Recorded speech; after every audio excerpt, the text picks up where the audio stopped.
ay pwede na natin itong ilagay.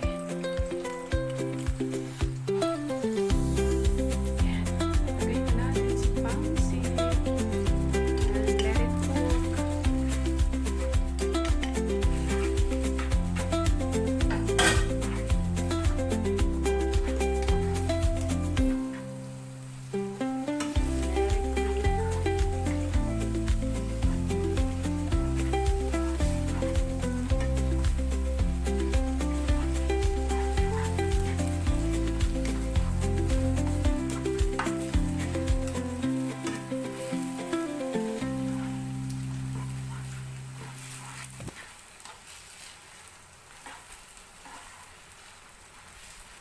Ayan, so pag ganyan na yung tubig niya, ay pwede na natin ilagay ito.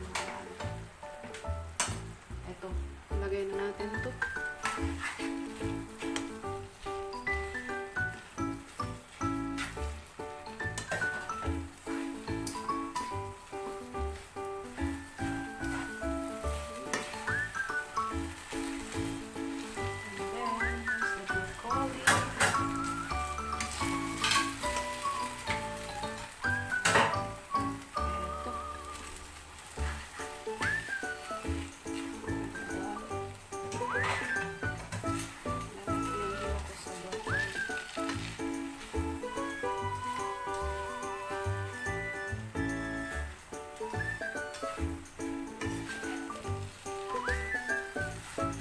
Okay.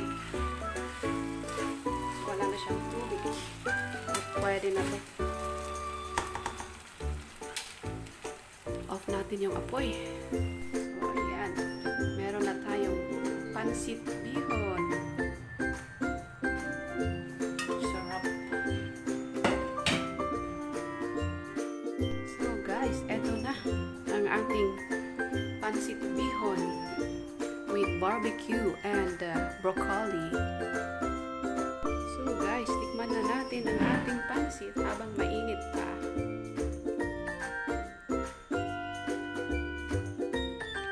Wow. Crunchy. All about the pansit.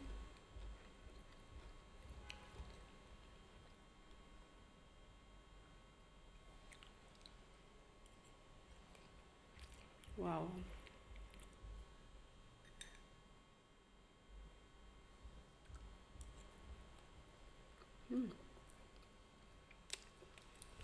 Wow, this is so delicious. This is perfect.